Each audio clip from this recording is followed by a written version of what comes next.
Un immense merci à Jonathan pour cette belle preuve de persévérance. Allons maintenant voir un organisme essentiel pour notre jeunesse, un milieu vivant, toujours prêt à semer le bien autour de lui. Allons voir ce que la Maison Jeunesse a à nous offrir.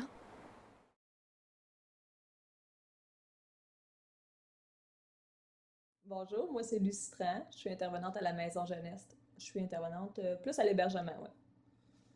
Bonjour, moi c'est Guillaume Pétrin et puis je suis intervenant à la Maison Jeunesse, surtout à la Maison de Jeunes en bas, un petit peu à l'hébergement, puis aussi avec le volet activé. Les plateaux de travail. Ouais. Mais on va y aller en général. Ouais. C'est sûr que si on rentre dans les détails de tous les services qu'on peut avoir, ça devient peut-être un peu complexe là, parce qu'on dessert beaucoup la population adolescente et les parents aussi. On a une ressource unique pas mal en Estrie. Très polyvalent. Oui, aussi. Fait que c'est ça, dans le fond, à la Maison Jeunesse, à l'hébergement, on a le volet fugueur qu'on appelle.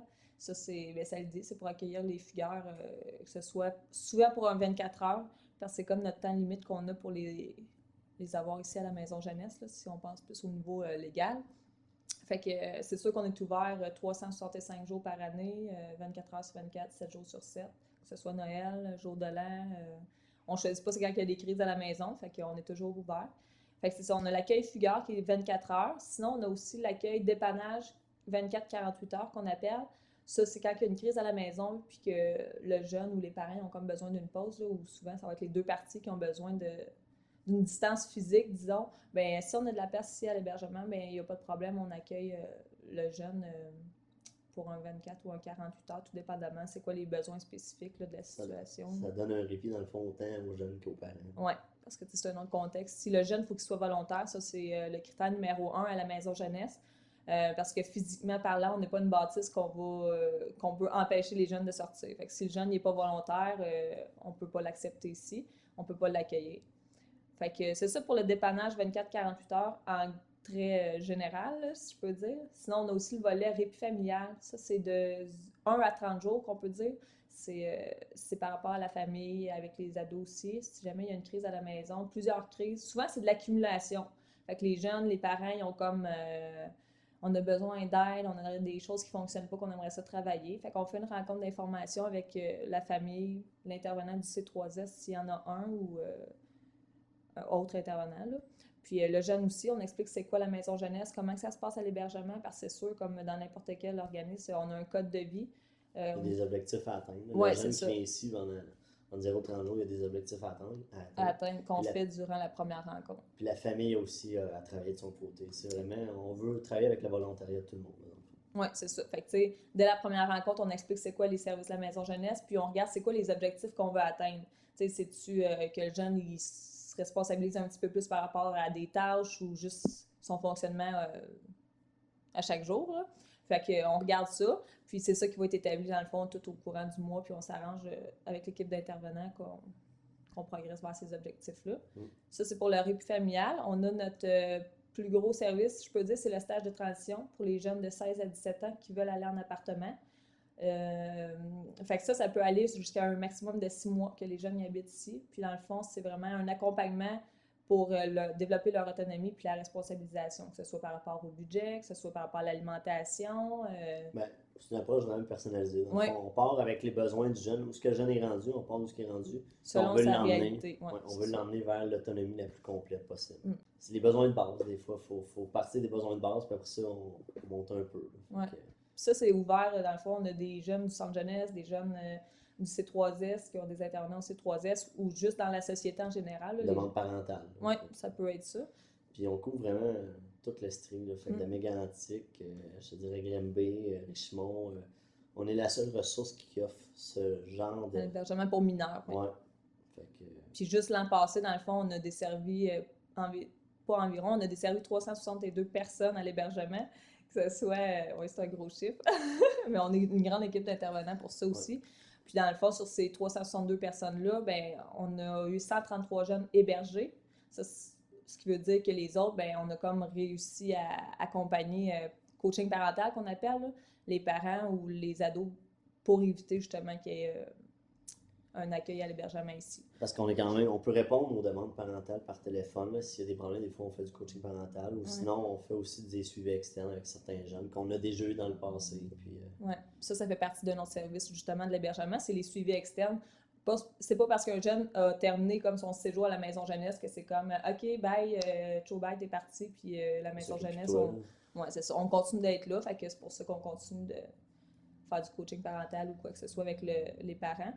Puis c'est ça, juste pour revenir, dans le fond, sur les 362 personnes à l'hébergement qu'on a desservi l'an passé, on a eu 219 jeunes, puis 143 parents. Fait que, tu sais, c'est quand même beaucoup pour un petit organisme communautaire, un petit organisme avec une multitude de services. C'est organisme au grand cœur. C'est ça. Juste pour dire, la maison jeunesse, ça fait plus de 25 ans qu'elle existe. Puis ça, un des volets importants de la maison jeunesse, c'est la maison de jeunes, justement. Qui se situe au rez-de-chaussée, c'est du bâtiment.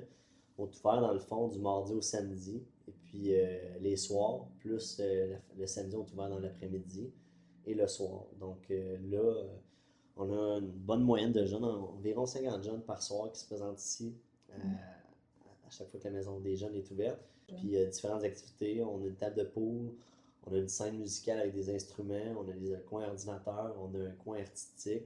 Pour vraiment toutes les possibilités, toutes les sphères que le jeune pourrait développer, soit des talents ou s'épanouir là-dedans, on l'offre ici. Découvrir autre chose aussi. Ouais. Pas juste Internet puis ces choses-là parce que... On essaie de garder les jeunes en action vraiment, puis dans des actions positives. Fait que, on fait beaucoup d'activités aussi à l'extérieur de la maison jeunesse, dans le fond. On fait des sorties l'été, on organise des campagnes de financement. Vraiment, je pense que c'est ça. On garde les jeunes en action le plus possible. Il y a différentes activités. Tu sais, souvent, les jeunes, ils proposent des activités. Hey, on aimerait ça avoir un party blacklight, puis faire un bal masqué si je passe à l'Halloween. Toutes les grandes fêtes thématiques, on les souligne. Les jeunes s'impliquent beaucoup. Nous autres, ouverts pour les jeunes, c'est de 12 à 17 ans, vraiment. Sinon, il y a le volet activé, interface, qui est plus pour les jeunes raccrocheurs. Il y a des plateaux de travail dans le fond ici, c'est des projets de 6 mois, puis il y a 6 jeunes qui sont pris. Un groupe. Dans le fond, il y a 2 groupes par année. Exact. Et puis là, il y a vraiment différentes compétences qui sont travaillées, autant volet personnel qu'académique, professionnel. Et puis c'est ça, on les prend pendant 6 mois de temps. On travaille avec. C'est spécial parce que chacun a des forces dans le groupe. Puis c'est des jeunes, dans le fond, qu'on remet en action aussi. C'est toujours le but de remettre les jeunes en action, puis de les garder actifs, puis de développer leur ouverture un peu là-dessus. Aussi, on s'implique beaucoup avec les fondations, les organismes de Sherbrooke, puis on participe à différents soupers communautaires, ou comme avec la Fondation Roland Gartin, on participe au Panier de l'Espoir. La nuit des sans-abri. Oui, ou le défilé du Père Noël. Les jeunes s'impliquent, ils voient d'autres choses que ce qu'ils sont habitués de voir dans leur vie personnelle. Puis d'aider les autres aussi, ça permet de nous aider nous-mêmes. Exact. Puis aussi, il y a le volet interface qui offre le suivi à des jeunes qui sont venus sur Activé, ou soit d'autres jeunes qu'on va rechercher en partenariat avec le Centre Saint-Michel, dans le fond. Puis on peut leur faire leur suivi académique, ou on peut aussi, dans le fond, un suivi personnel. C'est des jeunes qui ont besoin. Puis souvent, c'est des jeunes qui viennent d'avoir 18 ans ou 19 ans. Fait qu'on peut plus suivre avec la maison de jeunes, ou qu'on peut plus héberger, mais on peut quand même leur offrir un service plus externe.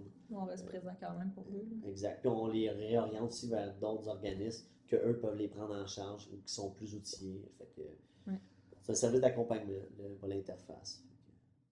Dans le fond, ce qui nous aide beaucoup, nous autres, à la Maison Jeunesse, c'est qu'on est une équipe d'intervenants. Fait que ça puis on travaille beaucoup la création du lien avec le jeune. Fait que les jeunes, ils reviennent.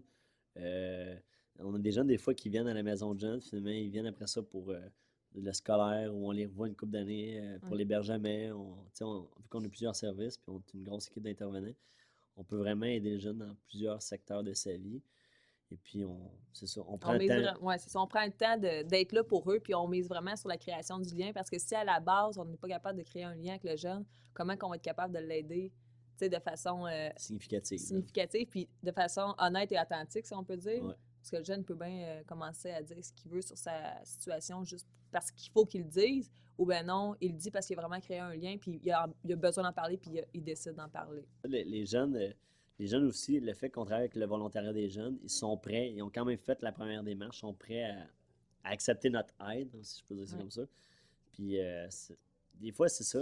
Ce qui est difficile, des fois, c'est les parents. Tu sais, les parents ont de la misère, des fois, à reconnaître qu'ils ont une part de responsabilité dans, tu sais, quand leur jeune vient. Bien, ça peut être les parents, mais tu sais, quand on pense parents, c'est pas de rejeter la faute sur les parents. C'est plus dans le sens qu'en tant que parent, j'imagine que quand tu as un jeune qui a des difficultés, ces choses-là, tu vas être moins porté à te re-questionner, toi, qu'à remettre en question ton jeune. Tu sais, toi, t'es comme l'autorité parentale, fait que c'est comme ça que tu voudrais que ça fonctionne, sauf que c'est super intéressant de travailler avec des parents qui sont ouverts à entendre, puis ouverts à écouter les conseils qu'on a donnés. Puis c'est comme, OK, ton jeune a ces difficultés-là, mais est-ce qu'on peut trouver un juste milieu? C'est vraiment un travail avec les deux, là, parents et ados, parce que c'est comme dans n'importe quoi. Là, si le jeune est là, puis il y a un entourage, veut pas, fait que pour l'aider le plus possible, il faut travailler avec l'entourage du jeune. Oui. Puis, ben, tu sais, au sens plus large, il y a la population en général aussi. Si la population est remplie de préjugés envers les jeunes, c'est difficile après ça, tu sais, de ne pas toujours rejeter la faute sur les jeunes. Puis pourtant, on le voit ici, la quantité de jeunes qui passent, qui a un bon potentiel, il suffit de les mettre en action, tout ça. C'est sûr que les ressources sont pas toujours là. Puis c'est ça, c'est apprécié qu'on ait un soutien financier des 3 paliers de gouvernement, là, que ce soit municipal, provincial, fédéral. Il y a la Fondation Roquegartin qui aide beaucoup, Centraide. Il y a des dons personnels, il y a plein d'autres fondations, il y a plein d'autres compagnies aussi qui aident de façon spontanée, dépendamment de nos projets, que ce soit à Noël, à l'Halloween. Ouais. Ce qui est important de savoir, c'est qu'il y a toujours l'intervenant ou l'intervenante en présence ici. Fait que peu importe qui va appeler, le parent ou le jeune, il va être toujours assuré de parler à un intervenant. Donc, c'est rare, à moins qu'on ait une petite sortie à l'extérieur, puis on met la boîte vocale, là, mais sinon, c'est très rare même à ça, là. Ça arrange pour être là. Exact. Fait que ça peut être rassurant, là. Le numéro de téléphone, on peut le donner, facile à retenir, c'est le 819-821-1999. Puis on est aussi visible maintenant sur Facebook pour les jeunes. Beaucoup, nos activités, tout ça, sont toutes disponibles sur Facebook. Les photos qu'on fait de nos activités, tout ça. On n'a rien à cacher. Les parents peuvent venir nous visiter aussi. C'est important que les parents s'intéressent à qu'est-ce qu'ils font les jeunes, qu'est-ce qu'ils fréquentent comme lieu, qui fréquente comme personne. Fait qu'on est un milieu ouvert, on n'est pas un milieu fermé, on est directement Sacking. Fait que, on est assez voyant, oui. On est assez visible, oui. Puis c'est sûr qu'on a une page web aussi maintenant qui rend l'information plus formelle aussi. Là. Si tu veux le dire, dans le fond. Mais maisonjeunesse.org. Exactement. Mais ce qui est difficile, c'est beaucoup le soutien aussi financier, monétaire, parce que c'est des subventions qui sont à... On n'a pas de garantie solide faite pendant 30 ans. Là. Il n'y a aucune subvention qui est bonne pour 30 ans. Fait que c'est toujours à recommencer. Puis, tous les projets qu'on met en place sont bons, mais c'est pas toujours possible. Reconduits non plus, parce que c'est sûr qu'avec les subventions puis organismes communautaires, c'est un peu ça, hein, c'est des batailles par-dessus batailles. Toi, tu vois, tu es sur le terrain directement avec les jeunes, tu vois c'est quoi la réalité, tu vois c'est quoi le besoin. Sauf que c'est pas toi qui prends la décision pour l'argent. Fait que les personnes qui sont haut placées, on va le dire comme ça, eux, ils reçoivent des données, ils reçoivent des comptes rendus, mais ils voient pas c'est quoi la réalité. Fait que c'est sûr que c'est facile de couper dans ce temps-là. Puis on s'en rend compte quand on est dans le communautaire, t'es comme embarqué dans un projet depuis 1 an, 2 ans, 3 ans, 4 ans, puis maintenant, oups, le projet, tu peux plus le faire. Okay, les chiffres ne parlent pas toujours bien en notre faveur, malheureusement. Mais parce que derrière chaque... Excuse-moi de te couper, là, mais derrière chaque chiffre, il y a un jeune. Oui.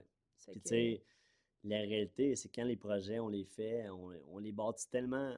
On essaie de les faire le mieux qu'on peut. Fait que oui, il y a des résultats. Les résultats ne sont pas toujours évaluables financièrement, mais en même temps, c'est important. C'est pour ça, tu sais, dépendamment des gouvernements qui changent, ça, c'est difficile. C'est une des choses qui sont... C'est un des aspects qui est difficile dans le communautaire, de travailler avec les demandes de subventions, tout ça. En gros, c'est ça, hein, la Maison Jeunesse, on est visible, comme tu as dit tantôt, on est visible à la population. Coin-King, Murray, Papineau... Ouais. C'est l'ancienne caserne de pompiers. Fait que ouais. Les jeunes, des fois, ils passent devant, ils voient un paquet de jeunes qui sont là, ils savent pas trop qu'est-ce qu'ils font, mais juste, ça serait bon que vous ayez en mémoire, dans le fond, que ces jeunes-là, c'est des jeunes qu'on essaie de remettre en action. C'est la Maison des jeunes, c'est un milieu de vie qui est vivant. La Maison jeunesse, c'est un milieu de vie qui est vivant. Ouais. Puis il y a une bonne énergie qui grouille là. Oui, vraiment, parce que derrière, c'est ça qu'on dit un peu, hein, derrière les jeunes, ils ont tous du potentiel, là, puis c'est ça qui est intéressant dans notre travail. Mais en tout cas, moi, c'est ça que je trouve. Tu sais, des fois, ça va être frustrant parce que tu es comme, ah, je sais qu'il est capable, ce jeune-là, je sais qu'il est capable, mais tu sais, c'est que tout le monde s'harmonise ensemble pour l'aider le plus possible, puis il ne faut pas oublier ça. Là. Derrière l'apparence, ouais. Il suffit d'y croire un peu, puis d'avoir des places comme ici, C'est important qu'il y en ait, puis je trouve qu'il n'y en a pas assez. Fait que si les gens, déjà, en partant, peuvent un peu mieux comprendre c'est quoi la maison jeunesse, c'est quoi les maisons de jeunes, c'est quoi les milieux pour la jeunesse, parce qu'il n'y en a pas assez, comme je dis, ben déjà, ça va être déjà ça de fait. Ouais. Fait que pousser plus loin que derrière la façade de la maison jeunesse, ça vaut la peine. Puis n'hésitez pas à vous renseigner.